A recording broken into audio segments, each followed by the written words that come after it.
जय जय राम कृष्ण हरी. जगातील काही गोष्टी या खूप जुन्या आहेत. त्यातीलच एक गोष्ट आहे सनातन धर्म. याचा इतिहास हा खूप मागे जातो. तो कुठपर्यंत जातो? तो तेव्हापर्यंत जातो जेव्हा होता हा निखळ अंधार, हे अब्जावधी प्रकाश वर्षे दूर पसरलेली आकाशगंगा, हा महाकाय सूर्य आणि हा कसपटा समान नश्वर मानव. त्या काळापासून मानव जातीला एक पडलेला प्रश्न, मी कोण आहे, हे विश्व काय आहे आणि या सगळ्या मागचं अंतिम सत्य नक्की आहे तरी काय? हाच तो मूलभूत प्रश्न जो मानव जातीच्या अगदी आदिकालापासून तिच्या अंतरात्म्याला सतावत राहिलाय. सनातन धर्माने या प्रश्नाचं उत्तर शोधण्यासाठी वेदांचा आधार घेतला. वेद म्हणजे फक्त मंत्रसंग्रह नव्हे, तर ज्ञानाचे मूळ स्रोत, अस्तित्वाचं चिंतन आणि जीवन जगण्याचं जीवनशास्त्र. वेदवाचा अंतःकरणी तोच वेद वेदांग ध्वनी. अर्थात जो वेदाचा अनुभव हृदयात करतो तोच खरा वेदज्ञ आहे. पुराण कथांप्रमाणे ब्रह्मांडाची निर्मिती हे केवळ एखादं भौतिक घटनाक्रम नाही, तर ती होती भगवंताच्या इच्छेने घडलेली एक दिव्य योजना.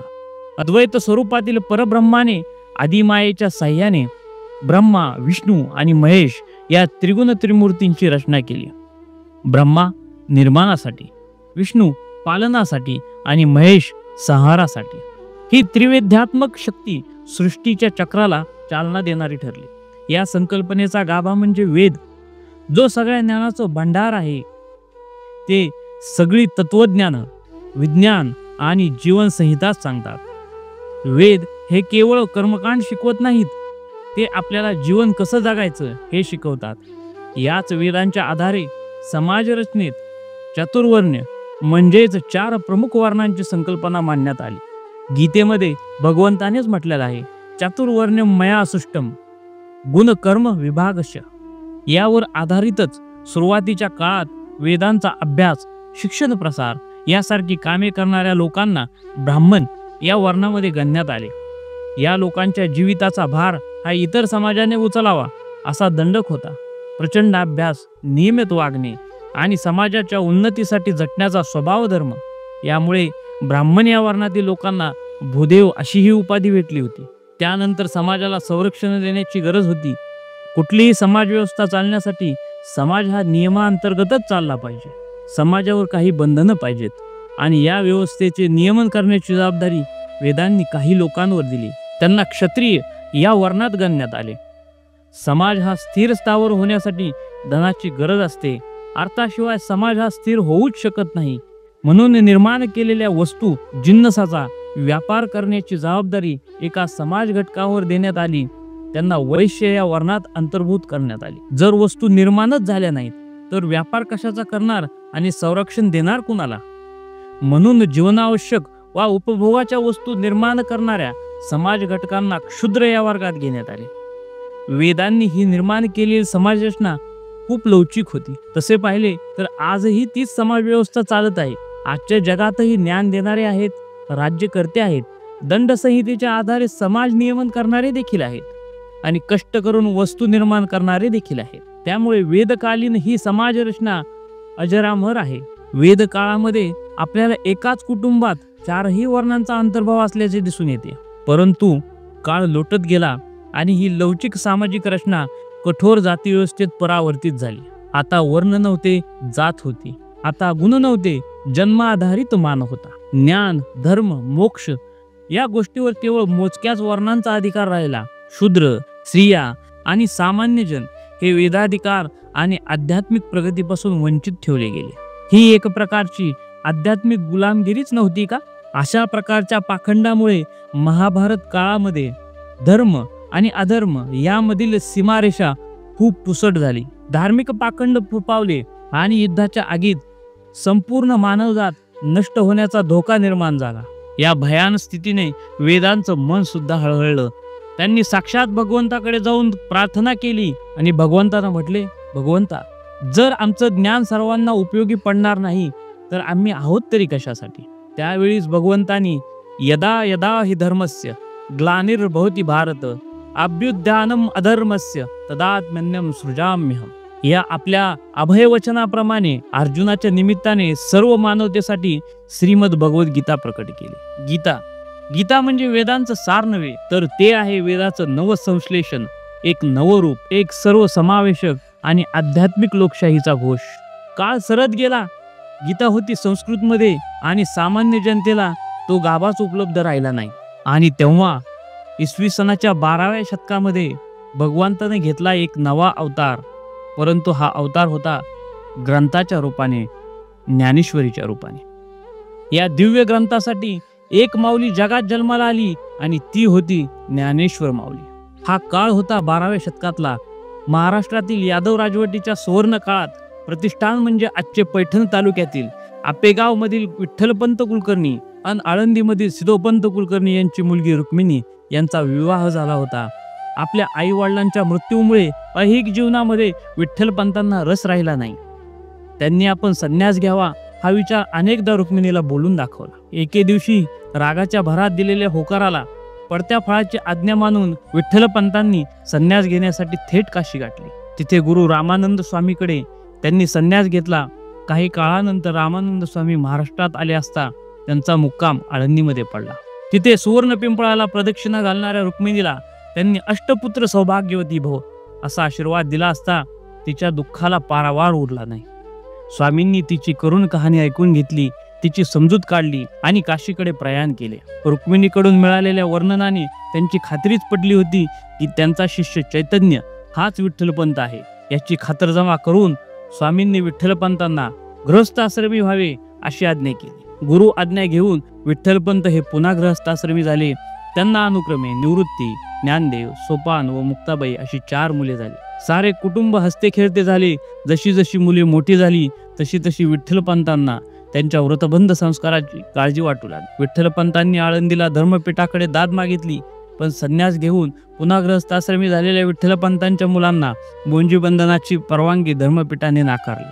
पुढे नाशिकच्या यात्रेवर असलेल्या विठ्ठलपंत आणि कुटुंबाचा ब्रह्मगिरीवर वाघाशी सामना झाला आणि त्या धावपळीत थोरला निवृत्ती हरवला. माघारी परतलेल्या विठ्ठलपंतांनी पुन्हा व्रतबंधाची परवानगी मागितली. त्यावेळी धर्मपीठाने विठ्ठलपंत रुक्मिणीला देहांत प्रायश्चित्त घेण्याची शिक्षा दिली. आपल्या मुलांच्या भविष्यासाठी त्या मातापित्याने आपल्या आयुष्याची आहुती दिली.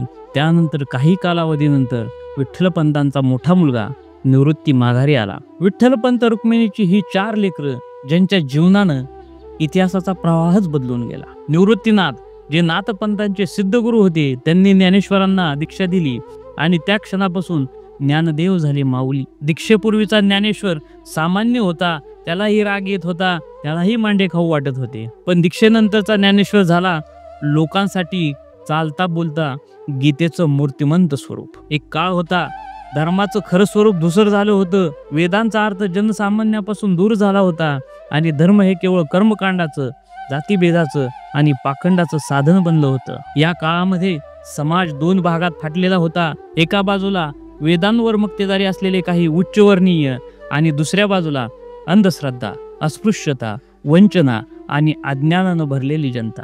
त्या काळात धर्म नव्हता, माणुसकी नव्हती, प्रेम नव्हतं. तो होता भेदभावाचा शिस्तबद्ध कार्यक्रम. आणि अशा वेळेस ज्ञानाचा दिवा घेऊन उतरला एक अलौकिक प्रकाश. बालवयातच त्याच्या ओठावर श्रीकृष्णाचं नाव होतं, विठ्ठलाचं नाव होतं आणि अंतकरणात होती संपूर्ण विश्वासाठी अपार करुणा. वय फक्त 16, पण आत्मा होता अजरामर. जग बदलण्यासाठी त्यांनी उचललं शब्दांचं शस्त्र आणि लिहिली ज्ञानेश्वरी, एक अमर गाथा जिच्यात गोवलेलं आहे शाश्वत सत्य, गाढ प्रेम आणि समाज उद्धाराचं दिव्य स्वप्न. पण माऊलींनी का लिहिली ज्ञानेश्वरी? कशामुळे केली ही ओवीबद्ध क्रांती? त्याचे काही कारण आपण पुढे जाणून घेऊया. कारण क्रमांक 1, वेदाचं ज्ञान सर्वसामान्यांसाठी खुलं करायचं होतं. त्या काळी भगवद्गीतेचा अर्थ फक्त संस्कृत जाणणाऱ्यांसाठी होता. पण ज्ञानोबा म्हणतात हे ज्ञान सर्वांसाठी आहे. ते केवळ ब्राह्मणांसाठी नाही, तर बहुजित वंचित सर्व लोकांसाठी आहे. ज्ञान विज्ञान योग अध्यायामध्ये 165व्या ओळीत माऊली सांगतात, वेदशास्त्री जे बोलती ते आम्हा न रुचती, अनुभवा विनती सत्ता कवन जाणे. म्हणजे जे वेदशास्त्रांचे ज्ञाता आहेत ते जे काही बोलतात ते आम्हा स्वानुभवी संत अनुभवी ज्ञानीजनांना पसंत पडत नाही. कारण ज्याने स्वतः अनुभवलेलंच नाही तो परमेश्वर सत्तेविषयी काय सांगणार.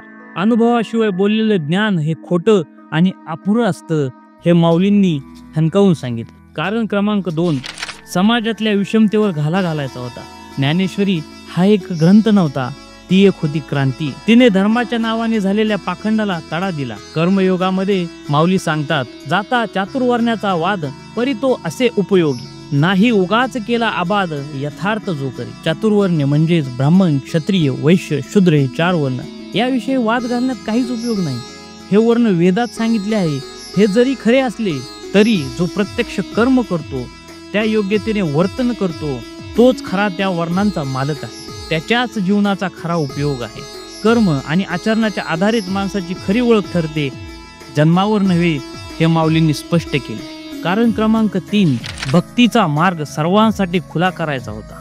ज्ञानेश्वरी ही भक्तीची समर्पित गंगा आहे. ती गंगा जाती धर्माच्या चौकटी मोडून वाहते. 9व्या अध्यायामध्ये माऊली सांगतात, तरी ना व्रत ना नियम ना जप ना यज्ञ, अव्याहत स्मरण पुरे सर्व सिद्धी. ज्याचं सतत भगवंताचं अखंड नामस्मरण चालू आहे, त्याला वेगळे व्रत करण्याची, नियम पाळण्याची काही गरज नाही. त्याचं हे अखंड चाललेलं नामस्मरण हेच सर्व सिद्धींसाठी पुरेसं आहे. कारण क्रमांक 4, गीतेच्या रहस्याला जनसामान्यांच्या भाषेत उतरवायचं होतं. हे ज्ञान सर्वसामान्यांना उपलब्ध करायचं होतं. एक तरी ओवी अनुभवावी, या उक्तीनुसार ज्ञानेश्वरीतील गीता ही वाचण्याची गोष्ट नाही, तर ती अनुभवण्याची गोष्ट आहे. 18व्या अध्यायामध्ये माऊलींनी स्पष्ट केलंय, गीता करी जीवांचे जीवन, गीता बोले सत्याचे वचन, गीता उलगडे अंतर्बोध, आत्मारामाची साक्ष देई. म्हणजेच गीता प्रत्येक जीवांचं खरखुर जीवन आहे. तो फक्त शब्दाचा संग्रह नाही, सत्याचं वचन आहे. जेव्हा अंतर्मनात ही गीता रुजते, तेव्हा ते आपल्याला आत्म्याचं स्वरूप स्पष्ट करते आणि अंतर्बोध घडवते. म्हणजे त्या आत्मारामाची, परमात्म्याची साक्ष देते. ही ओवी म्हणजे ज्ञानेश्वरांनी श्रीमद भगवद्गीतेचा थेट अनुभवशील महिमा सांगितलाय. जीवांचे जीवन. गीता हे एक ग्रंथ नाही, ती आपल्या अस्तित्वाचं मूळ जीवनतत्व आहे. सत्याचे वचन. गीतेतील वचने युगानुयुगे लागू पडणारे सर्वकालिक सत्य आहे. उलगडे अंतर्बोध. गीता बाह्य वाचनापुरती मर्यादित नसून ती अंतर्बोध, स्वानुभव घडवते. आत्मारामाची साक्ष दे.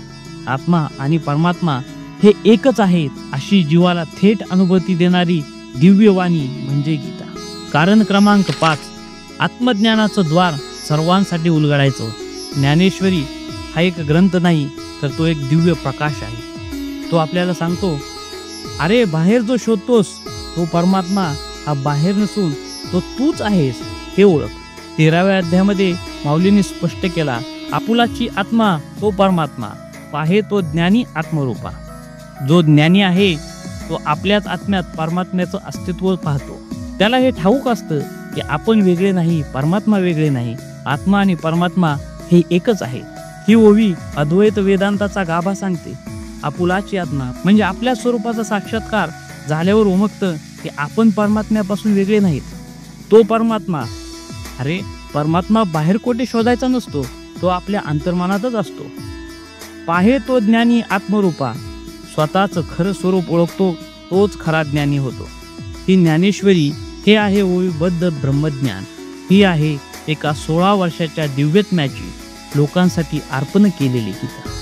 मित्रांनो, या मालिकेमध्ये आपण उलगडणार आहोत या अमर ओव्यामागचं अमर सत्य, जी फक्त वाचायची नाही, अनुभवायची आहे. एक तरी ओवी अनुभवा. जय जय रामकृष्ण.